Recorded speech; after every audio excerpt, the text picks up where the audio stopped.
안녕하세요. 저희는 국내 반려동물 동반 관광을 통한 지역 활성화를 주제로 연구한 국가주부 구단입니다. 먼저 저희의 문제의식을 말씀드리겠습니다. 통계청에 따르면 2020년 기준 우리나라 반려동물 양육 가구 수는 312.9만 가구로 전체 가구의 15%에 해당합니다. 반려동물을 기르는 가구가 늘어나면서 펫푸드, 펫용품 등 반려동물 연관 산업도 성장하고 있습니다. 국내 반려동물 연관 산업 시장 규모는 2022년 기준 8조 원 규모를 기록했고, 농식품부는 국내 반려동물 산업을 2027년까지 현재의 2배 수준인 15조 원으로 확대한다고 발표했습니다. 저희 조는 이러한 반려동물 연관 산업 중 반려동물 동반 여행에 주목했습니다. 반려동물 동반 여행 시 1인당 평균 지출 경비는 당일 여행 기준 약 13만 원, 숙박 여행 기준 약 29만 원 수준으로 일반 여행 대비 훨씬 큰 지출이 예상됩니다.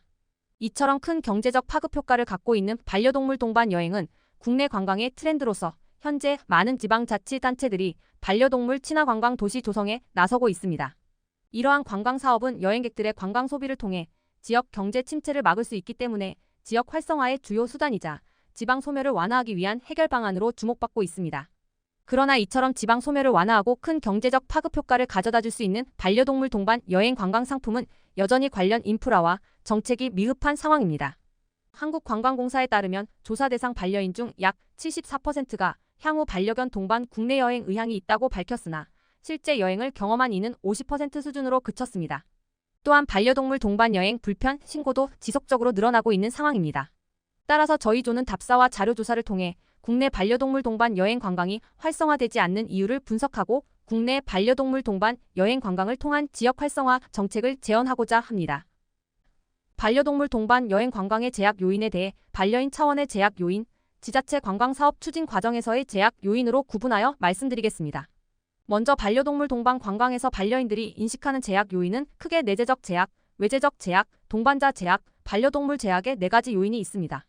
이러한 제약들 중 반려동물과 함께 여행할 경우 숙박시설이나 음식점, 교통수단, 편의시설 등에서 반려동물의 출입이 제한되는 문제, 즉 외재적 제약이 가장 큰 제약 요인에 해당합니다. 즉 반려동물 동반 가능 숙박시설, 식음시설, 관광지 등 인프라 부족이 반려동물 동반 여행의 가장 장애 요소인 것입니다. 이러한 제약 요인으로 인해 현재 지자체 등에서 운영하고 있는 반려동물 여행 관광 사업에서도 여러 한계점이 존재하고 있었습니다. 저희 조가 실제로 답사를 다녀온 결과 오산시 반려동물 테마파크는 인근 반려동물 동반 가능 숙소나 음식점 등이 미흡했고 교통 인프라가 부족해 지역 주민들만 오거나 주로 일회성 방문에 그쳤습니다. 또한 지자체의 반려동물 동반 여행 관광 사업 추진 과정 자체에서도 여러 한계점이 존재했습니다. 반려동물 친화 관광 도시로 선정된 태안의 경우 올해 4월 반려동물 친화 도시로 선정이 됐으나 아직까지 사업을 위한 인프라 지원이 시작되지 않았고 반려동물 동반 여행사인 패츠고와의 사업 프로젝트 또한 모종의 이유로 중단됐습니다. 반려동물 동반 펜션과 카페 사장님을 만나뵌 결과 군청과의 커넥션 또한 활발히 이루어지지 않는 것을 알게 되었습니다.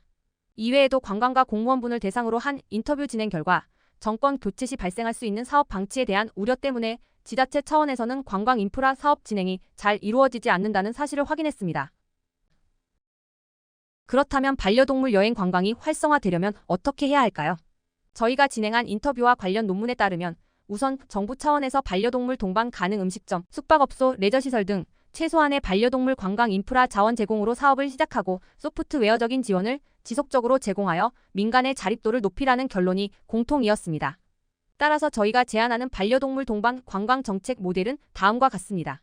정부 차원에서 교통, 숙박, 레저 등 기본 관광 인프라를 구축해 민간의 반려동물 산업 진입을 유도하고 소프트웨어적인 사업 지원과 복지 프로그램 운영을 통해 반려동물 관광 산업을 활성화하는 것입니다.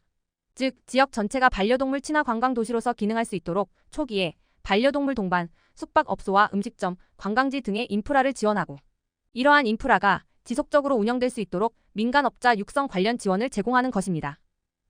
이제 이 정책 모델을 기본 관광 인프라, 사업 지원, 복지 프로그램 3가지로 나누고 각각에 대한 구체적인 서비스를 제안하도록 하겠습니다. 첫 번째로 기본 관광 인프라입니다. 교통수단에 있어서는 렌트카 및 택시 등 반려동물 동반 가능한 이동사업체를 확보합니다. 숙박시설에 있어서는 반려동물 동반이 가능한 숙박시설을 발굴하고 지원합니다. 레저시설의 경우에는 반려동물 테마파크를 설립하는 것 외에도 해당 지역 특성에 맞는 반려동물 동반 가능 관광지를 조성하는 것입니다. 예를 들어 산이 있는 강원의 경우 댕댕 트레킹, 바다가 있는 태안의 경우 펫비치 등의 관광지 조성이 가능합니다. 두 번째로는 지자체 차원에서의 지속적인 사업 지원입니다. 단순히 인프라 구축에서 관광산업이 그치지 않고 지속적으로 발전할 수 있도록 지자체 차원에서의 지속적인 지원이 필요합니다. 먼저 반려동물 동반 여행이 일회성에 그치지 않을 수 있도록 지역 관광증 도입, 한 달 살기 프로그램 등을 주관하는 것입니다. 또한 반려동물 동반 숙박업소 등의 사업을 운영하려는 민간업자에 대한 창업 지원을 통해 일자리 창출과 지속적인 지역 경제 활성화 효과를 기대할 수 있습니다. 또한 반려동물 산업 관련 인재 양성에 있어 지역 혁신 중심 대학 지원 체계를 활용할 수 있습니다. 이는 지역과 대학의 동반 성장을 위해 현재 교육부가 갖고 있는 대학 재정 지원 권한을 지자체에게 모두 넘기는 시스템입니다. 지자체는 RISE를 활용하여 반려동물학과 전용 반려 기숙사를 설립하거나 테마파크 내에서 동물 훈련, 미용 그리고 매개치료 등의 실습 및 테마파크 취업 연계 시스템을 지원합니다. 세 번째로는 복지 프로그램입니다. 반려인과 비반려인의 갈등을 완화하기 위해 비반려인을 위한 동물 매개치료와 산책 활동 등의 복지 프로그램을 운영합니다. 이는 아이들의 정서 교육과 노인들의 고독 완화에 도움이 될 것으로 기대됩니다. 지금부터는 해당 정책 모델이 실현되기 위한 당사자들의 역할을 말씀드리겠습니다. 당사자는 중앙정부, 지자체, 지역 주민이 있습니다. 먼저 중앙정부의 역할로는 반려동물 관련 기관 및 학과를 신설하는 것입니다. 현재 중앙정부의 반려동물 친화도시 공모전에서 선정된 지역은 지원금을 받고 초기 계획을 이행한 후에는 산업이 발전되지 않는 경우를 볼 수 있습니다. 보조금이라는 목적을 달성해서 또는 정책 기조가 바뀌어서 그런 것으로 보입니다. 따라서 문화체육관광부의 반려동물 관광정책과를 신설하여 지원받는 지역의 반려동물 관광 산업이 지속적으로 활성화될 수 있도록 관리해 주어야 합니다.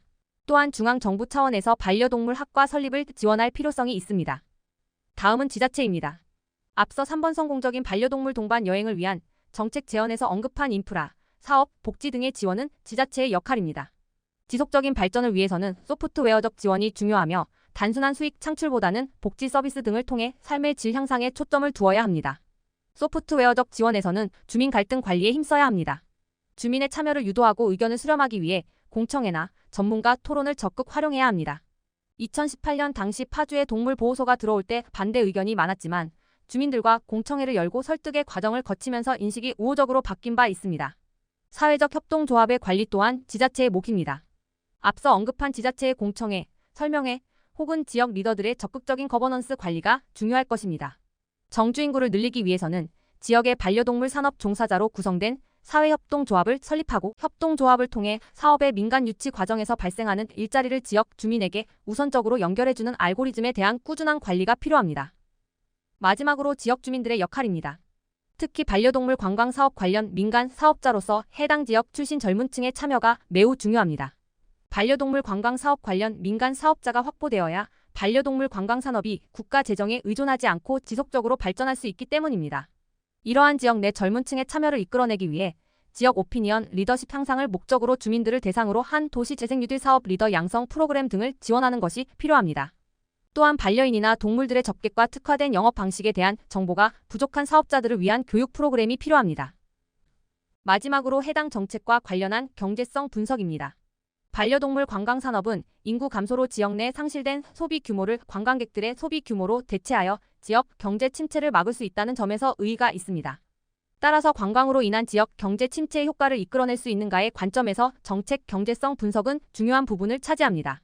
비용 편익 분석의 수요 추정과 비용 편익 계산 양식은 KDI 예타보고서 표준 지침서를 참조했습니다. 분석 방법 양식은 다음과 같습니다. 지침서 기준 관광사업 재무적 객단가는 1인당 입장료, 음식점과 같은 부대시설 사용비, 숙박비 지출액을 검토했습니다.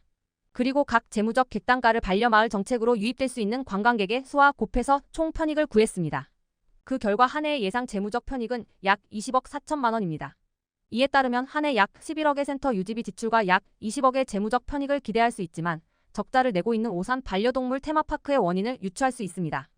위에서 언급한 재무적 편익 20억은 관광객들의 반려동물 부대시설 이용 금액까지 포함한 금액이기 때문입니다. 오산시 반려동물 테마파크는 센터 자체 운영 외에 관광객들이 이용할 수 있는 반려동물 동반 식당, 카페, 숙박업소 등의 부대시설이 미흡하였기 때문에 경제성 측면에서 한계가 존재했습니다. 이에 비해 반려동물 관련 부대시설 운영을 포함하는 반려동물 관광 정책의 인구 감소 대체율은 1327%로 앞선 사례인 오산시 반려동물 테마파크와 달리 지역 관광을 통한 지역 경제 침체 완화를 이끌어낼 수 있음을 알 수 있습니다. 마지막으로 결론입니다. 먼저 반려동물 관광 산업이 활성화되기 위해서는 반려동물 관련 부대시설이 필요하다는 것을 확인했습니다. 현재 많은 지자체 차원의 반려동물 관광산업은 단순 반려동물 테마파크 건설 등에서 그치고 있습니다. 그러나 오산시 반려동물 테마파크 사례에서 살펴보았듯 숙박업소나 음식점 등의 부대시설이 조성되지 않으면 일회성에 그치는 관광으로서 지속적인 지역 경제 활성화로 이어지는 데에 어려움이 존재합니다. 따라서 반려동물 동반 가능 교통, 숙박시설, 음식점과 카페 등의 관련 부대시설 등을 조성할 필요가 있습니다. 또한 반려동물 동반 가능 시설 운영에 있어 민간 사업자들의 참여를 촉진시킬 필요가 있습니다. 정부 차원의 운영에서 그친다면 지속적인 경제 활성화에 한계가 있기 때문입니다. 민간 사업자들의 참여를 이끌어내기 위해서는 초기 사업 시작에 있어 정부 차원의 지원이 필요합니다. 반려동물 동반 관광 사업의 시작과 방향성을 정부 차원에서 확실히 지정하고 이후의 경제적 파급 효과는 민간이 견인할 수 있도록 하는 것입니다. 따라서 기존 반려동물 동반 여행사와의 협력을 통한 교통, 숙박, 레저시설 마련 등의 하드웨어적 지원과 반려동물 전문 창업 교육 실시, 반려동물 관련 창업 보조금 마련, 반려동물 학과 개설 지원을 통한 학과 연계형 인재 양성 등의 소프트웨어적 지원이 필요합니다. 또한 이러한 지자체 차원에서의 정책 추진을 위해서는 중앙정부 차원에서 반려동물과 신설을 통한 예산 확충과 정책 기조 일관성 마련이 필요하다는 것을 확인했습니다. 300만 반려가구의 시대에서 반려동물 동반 여행 관광의 여러 제약 요인들을 해소할 수 있는 적절한 인프라와 정책이 마련된다면 현재 급성장하고 있는 반려동물 시장을 활용한 관광의 지역 경제 활성화 효과를 극대화할 수 있을 것입니다. 이상으로 마치겠습니다. 감사합니다.